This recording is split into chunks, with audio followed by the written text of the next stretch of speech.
بسم اللہ الرحمن الرحیم۔ السلام علیکم ورحمۃ اللہ وبرکاتہ۔ حضرت موسیٰ علیہ السلام بنی اسرائیل کو خطاب کرنے کے لیے کھڑے ہوئے تو ان سے سوال کیا گیا کہ لوگوں میں سب سے زیادہ علم کس کے پاس ہے؟ حضرت موسیٰ علیہ السلام نے فرمایا میرے پاس۔ تو اللہ تعالیٰ ان پر جناب کیا علم کو اللہ کی طرح مصنوع کیوں نہیں کیا؟ چنانچہ اللہ نے وحی بھیجی کہ بحرین جہاں دو دریا ملتے ہیں وہاں میرے بندوں میں سے ایک ایسا بندہ ہے جس کے پاس آپ سے زیادہ علم ہے۔ موسیٰ نے عرض کیا ہے رب میں کس طرح اس کے پاس پہنچوں گا؟ اللہ نے فرمایا زمین میں ایک مچھلی رکھ کر چل دو، جہاں وہ کھو جائے گی وہیں وہ شخص آپ کو ملے گا۔ پھر زمین میں مچھلی رکھ کر چل دے یہاں تک ایک ٹیلے کے پاس پہنچے تو موسیٰ علیہ السلام اور ان کے خادمین دونوں لیٹ گئے اور سو گئے۔ مچھلی زمین میں کودنے لگی یہاں تک کہ نکل کر دریا میں گر گئی۔ اللہ نے پانی کا بہاؤ وہیں روک دیا اور وہاں تاک سین کیا اور اس کا راستہ ویسا ہی بنا دیا۔ جب موسیٰ علیہ السلام کے ساتھی بھول گئے کہ انہیں مچھلی کے متعلق بتائیں، صبح ہوئی تو موسیٰ نے اپنے ساتھی سے کہانا طلب کیا اور فرمایا اس سفر میں ہمیں بہت تھکان ہوئی، اور کہتے ہیں کہ موسیٰ علیہ السلام اس وقت تھکے جب اس جگہ سے تجاوز کیا جس کے متعلق حکم دیا گیا۔ ان کے ساتھی نے کہا دیکھیں ہم ٹیلے پر ٹھہرے تو مچھلی وہاں گر گیا۔ اس عجیب طریقے سے دریا گیا کہ راستہ اختیار کا۔ موسیٰ نے فرمانے لگے وہی جگہ ہم تلاش کر رہے تھے۔ چنانچہ وہ دونوں اپنے قدموں کے نشانوں پر واپس لوٹے۔ وہ دونوں اپنے قدموں کے نشانوں پر چلتے چلتے ٹیلے پر پہنچے تو حضرت موسیٰ نے انہیں سلام کیا۔ انہوں نے فرمایا اس زمین میں سلام کیا۔ موسیٰ نے فرمایا میں زمین میں موسیٰ ہوں۔ انہوں نے فرمایا بنی اسرائیل کا موسیٰ؟ نے فرمایا ہاں۔ حضرت خضر نے فرمایا موسیٰ تمہارے رب کا علم ہے جسے میں نہیں جانتا، اور میرے پاس ایک علم ہے جسے آپ نہیں جانتے۔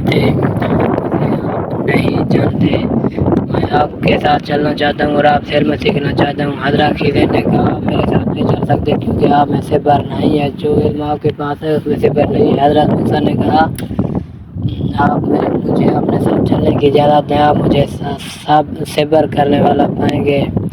چنانچہ وہ دونوں کشتی میں سوار ہوئے۔ اسی طرح وہ کشتی میں سفر کرتے کرتے حضرت خضر نے کشتی کا ایک تختہ اکھاڑ دیا۔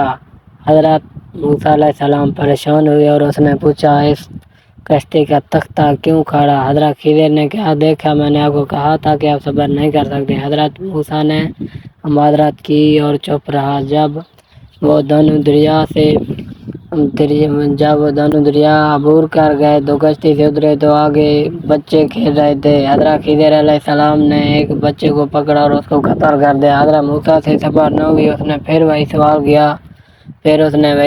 کیا۔ حضرت خضر علیہ السلام کو کہا کہ آپ نے ایک معصوم بچے کو کیوں قتل کیا، اس کا کیا گناہ تھا؟ حضرت خضر علیہ السلام نے کہا آپ سے صبر نہیں ہو رہا، میں نے کہا تھا کہ آپ میرے ساتھ نہیں چل سکتے۔ تو حضرت موسیٰ علیہ السلام نے دوبارہ معذرت کی اور ساتھ چلے۔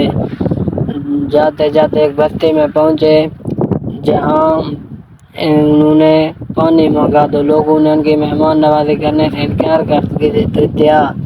حضرت خضر علیہ السلام نے ایک دیوار دیکھی جو گر رہی تھی۔ حضرت موسیٰ نے گر رہی تھی تو حضرت خضر نے اس دیوار کو تعمیر کیا اور سیدھا کر دیا۔ حضرت موسیٰ نے سے پھر صبر نہیں ہوا، اس نے پھر پوچھا کہ آپ نے اس دیوار کو کیوں مرمت کیا؟ کیونکہ ان لوگوں نے ہمارے مہمان نوازی بھی نہیں کی اور آپ نے اس دیوار مرمت کرنے کے پیسے بھی نہیں لیے۔ تو حضرت خضر علیہ السلام نے کہا آپ نے صبر نہیں کیا، میں اور آپ ایک ساتھ نہیں چل سکتے۔ میں آپ کو ان باتوں کا راز بتا دوں، آپ میرے ساتھ نہیں چل سکتے۔ جب ہم دریا میں سفر کر رہے تھے تو ایک آگے ظالم بادشاہ نیا کشتیاں چھین رہا تھا غریب لوگوں سے، تو میں نے اس کشتی کا ایک پٹا اس لیے اکھاڑ دیا تاکہ یہ آگے جا کر بیکار لگے اور بادشاہ اسے بیکار سمجھ کر چھوڑ دے تاکہ ان معصوم مسکین لوگوں کا روزی روٹی چلتا رہے۔ جب ہم آگے بڑھے تو بچے کھیل رہے تھے۔ ایک بچہ ایسا تھا جس کے ماں باپ نہایت شریف تھے۔ وہ بچہ کافر تھا، میں نے اس لیے اس کو قتل کیا تھا کہ یہ جوان ہو کر ماں باپ کے لیے سر درد نہ بنے۔ اللہ ان کو ایک اور نیک بچہ دے گا۔ جب ہم بستی میں پہنچے جہاں دیوار گر رہی تھی، وہ دیوار ایک یتیم کی ملکیت تھی جس میں خزانہ چھپا ہوا تھا، کیونکہ وہ گر رہی تھی اور بچہ بہت چھوٹا تھا، اس لیے وہ لوگ اس کی جمع کی ہوئی جائیداد کھا جاتے، اس لیے میں نے اس کو مرمہ کیا تھا کہ یہ بچہ جب تک بڑا ہو یہ دیوار مضبوط کھڑا رہے۔ اب میں آپ کے ساتھ نہیں چل سکتا، آپ مجھے اجازت دیں۔